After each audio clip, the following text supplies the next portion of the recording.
Shalom, selamat siang sahabat terkasih. Selamat datang kembali di segmen pembacaan Alkitab siang ini. Hari ini kita akan membuka satu kitab yang sangat pendek tapi penuh makna, yaitu kitab Obadya. Kitab ini hanya satu pasal, tapi dari satu pasal ini kita belajar bahwa Tuhan tidak pernah tutup mata terhadap luka yang tak terlihat oleh manusia lain. Pernah diremehkan, dihina, diabaikan. Hari ini firman Tuhan akan menguatkanmu. Mari siapkan hati kita. Kita akan mempelajari dulu latar belakang dari kitab Obadya. Kitab Obadya adalah nubuat tentang penghukuman atas bangsa Edom, keturunan Esau. Esau tinggal di daerah pegunungan Seir, merasa tak tersentuh dan tak terkalahkan. Mereka sombong, suka mengejek, bahkan bersorak saat Yehuda, saudaranya sendiri, diserang dan menderita. Tetapi Tuhan tidak diam. Tuhan melihat semua ketidakadilan. Kitab ini adalah suara Tuhan yang membela Yehuda. Tuhan berkata, "Aku akan membalas perbuatan Edom. Aku akan menurunkan mereka dari tempat tinggi." Mari kita membaca Obadya 1 ayat 1 sampai 21.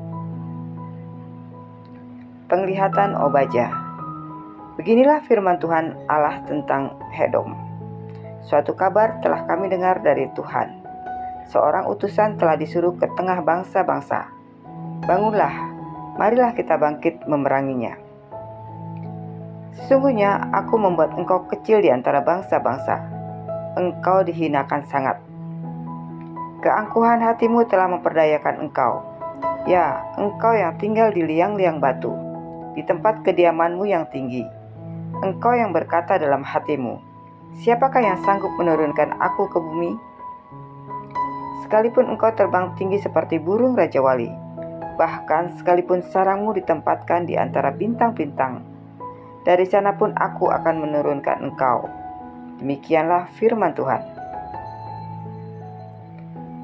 Jika malam-malam pencuri atau perampok datang kepadamu, betapa engkau dibinasakannya. Bukankah mereka akan mencuri seberapa yang diperlukannya? Jika pemetik buah anggur datang kepadamu, bukankah mereka akan meninggalkan sisa-sisa pemetikannya? Betapa kaum Esau digeledah, betapa harta bendanya yang tersembunyi dicari-cari.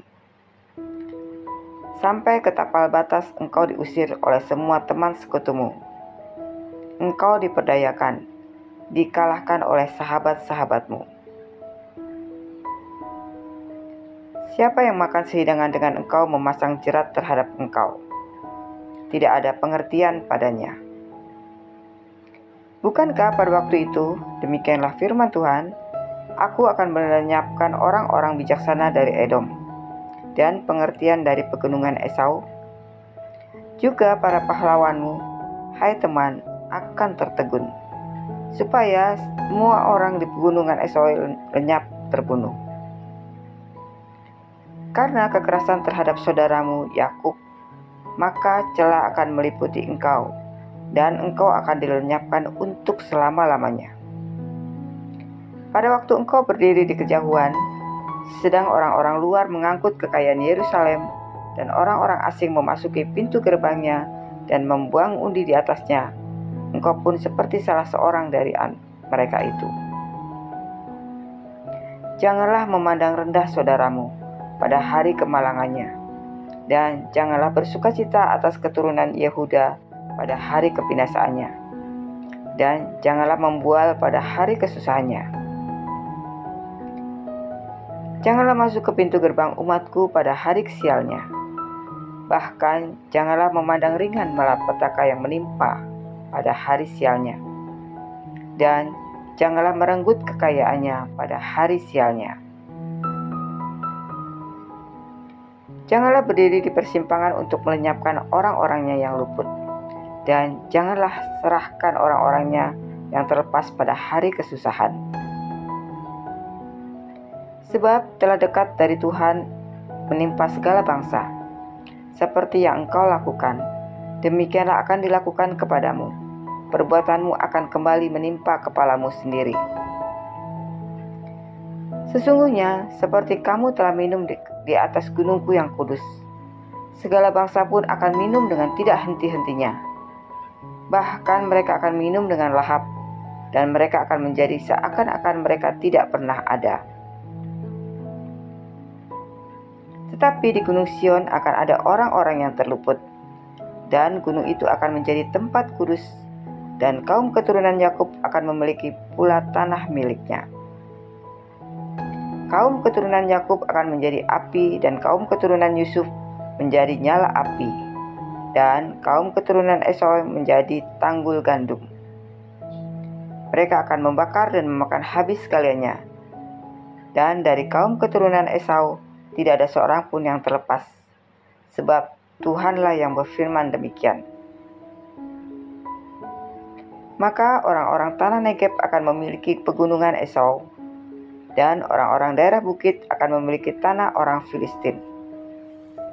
Mereka akan memiliki daerah Efraim dan daerah Samaria, dan suku Benyamin akan memiliki daerah Gilead.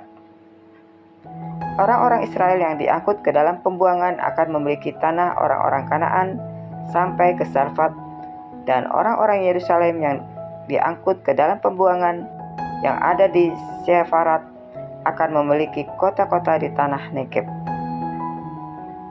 Penyelamat-penyelamat akan naik ke atas gunung Sion untuk menghukumkan pegunungan Esau. Maka Tuhanlah yang akan punya kerajaan itu.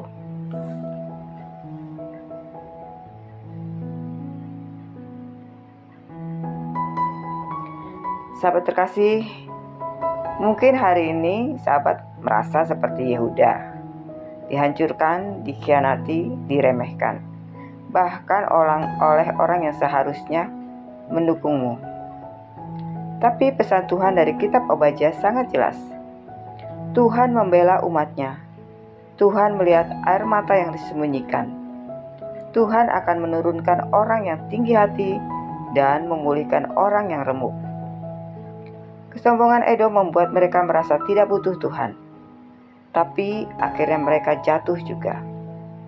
Sebaliknya, bagi kita yang rendah hati, yang terus berharap pada Tuhan, meski dalam kehancuran, ada janji pemulihan. Di akhir kitab ini dikatakan, pemerintahan akan menjadi milik Tuhan dan keselamatan datang dari Gunung Sion. Ayat 21. Artinya, Tuhan tetap Raja. Ia akan memulihkan Sion, dan itu termasuk kita semua yang percaya kepadanya. Sahabat terkasih, mari kita renungkan hari ini. Apakah aku sedang menyimpan luka yang tidak dilihat orang lain?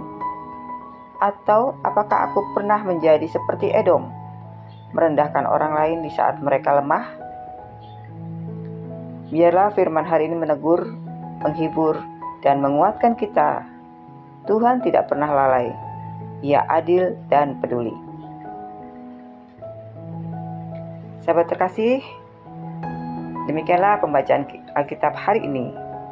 Jangan lupa like, komen, subscribe, dan bagikan video ini kepada orang-orang yang sedang merasa lemah atau dilupakan.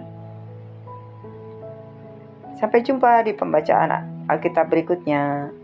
Selamat beraktivitas. Tuhan Yesus memberkati.